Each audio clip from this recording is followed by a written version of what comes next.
নমস্কাৰ আজি শহীদ দিৱস অৰ্থাৎ 10 ডিসেম্বৰ এই 10 ডিসেম্বৰ দিনটোতে অসম আন্দোলনৰ প্ৰথমজন শহীদ খগেশ্বৰ তালুকদাৰ ডাঙৰীয়াৰ মৃত্যু হৈছিল খগেশ্বৰ তালুকদাৰ ডাঙৰীয়াৰ লগতে অসম আন্দোলনৰ 855 জন শহীদক শ্ৰদ্ধাৰে সোঁৱৰি প্ৰত্যেক বছৰে 10 ডিসেম্বৰ তাৰিখটো পালন কৰা হয় শহীদ দিৱস হিচাপে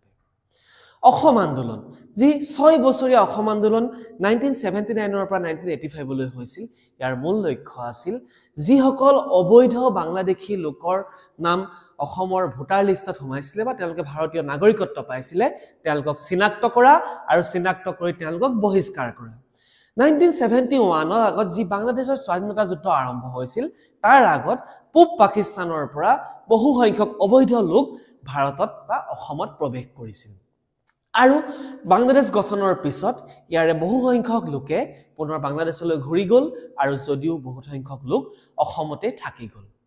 আৰু এই সমস্যাটো মানুহৰ চকুত লাহে লাহে পৰিবলৈ ধৰিলে বিশেষকৈ 1978 ৰ 28 মাৰ্চত মঙ্গলদৈ লোকসভা সমষ্টিৰ সাংসদ হিৰালাল পাটোৱাৰী ডাঙৰীয়াৰ মৃত্যু হোৱাত তেওঁৰ এই মঙ্গলদৈ সমষ্টিত উপনিৰ্বাচন অনুষ্ঠিত কৰা হৈছিল আৰু সেই বছৰৰে 27 এপ্ৰিল তাৰিখে ভাৰতৰ নিৰ্বাচনী আয়োগে এখন সংশোধিত ভোটাৰ তালিকা প্ৰকাশ কৰিছিল আৰু যিখন ভোটাৰ তালিকাত 45,000তকৈও অধিক অবৈধ লোকৰ নাম সন্নিবিষ্ট হৈছিল আৰু ইয়াৰ পিছতেই অসমত এই আন্দোলনটো গা কৰি উঠিছিল এই আন্দোলনৰ নেতৃত্ব দিছিল সদৌ অসম ছাত্ৰ সন্থা আৰু গণসংগ্ৰাম পৰিষদ অসমে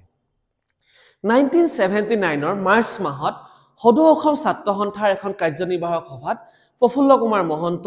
আৰু ভৃগু কুমাৰ ফুকনক ক্ৰমান্বয়ে সভাপতি আৰু সম্পাদক পদত নিয়োগ কৰা হয় সেই বছৰৰে 27 জুনত গুৱাহাটী বিশ্ববিদ্যালয়ত সদৌ অসম ছাত্ৰ সন্থাৰ নেতৃত্বত এখন জাতীয় সংগঠনসমূহৰ এখন বৈঠক অনুষ্ঠিত হৈছিল আৰু এই বৈঠকতে তেওঁলোকে সিদ্ধান্ত লৈছিল যেতিয়ালৈকে ভোটাৰ তালিকাৰ পৰা এই অবৈধ লোকসকলৰ নাম কৰ্তন কৰা নহয় আৰু যেতিয়ালৈকে তেওঁলোকক ভাৰতৰ পৰা বহিষ্কাৰ কৰা নহয় তেতিয়ালৈকে অসমত লোকপিয়ল আৰু নিৰ্বাচন অনুষ্ঠিত নকৰিবলৈ আহ্বান জনাইছিল কিন্তু এই আহ্বানক নেওচা দি ভাৰতৰ নিৰ্বাচন আয়োগে সময়ৰ অনুসাৰে উপনিৰ্বাচনৰ তাৰিখ ঘোষণা কৰিছিল আৰু এই উপনিৰ্বাচনত তাৰিখ ঘোষণা কৰাৰ যেতিয়া মনোনয়ন পত্ৰ দাখিল কৰিবলৈ যোৱা হৈছিল মনোনয়ন পত্ৰ দাখিল কৰিবলৈ যোৱাৰ বাধা দিয়াৰ সময়ত খগেশ্বৰ তালুকদাৰ ডাঙৰীয়া পুলিচৰ গুলিত মৃত্যু হৈছিল আৰু তেৱেই আছিল অসম আন্দোলনৰ প্ৰথমজন শহীদ এতিয়া ইয়াৰ পিছত আমি যদি চাওঁ যে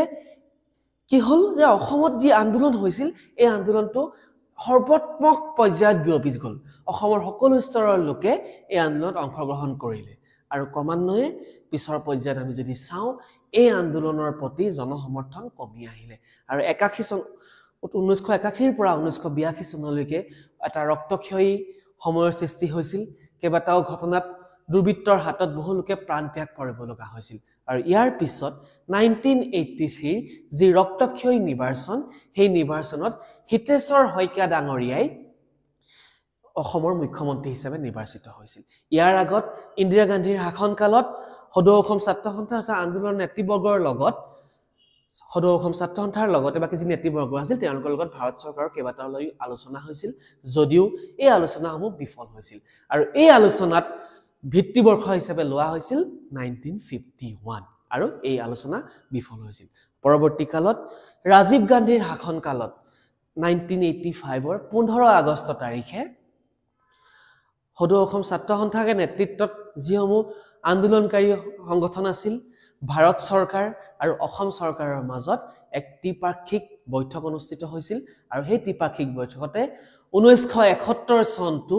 ভিত্তিবৰ্ষ হিচাপে মানি লোৱা হৈছিল আৰু সেই দিনাই এখন চুক্তি স্বাক্ষৰিত হৈছিল সেইখনেই হৈছে আমাৰ ঐতিহাসিক অসম চুক্তি আৰু তেতিয়াৰ পৰা আমি জানো যে 10 ডিসেম্বৰ তাৰিখটো শহীদ দিৱস হিচাপে পালন কৰা হয় ধন্যবাদ আমি আজিও সেই সকল শহীদক শ্ৰদ্ধাৰে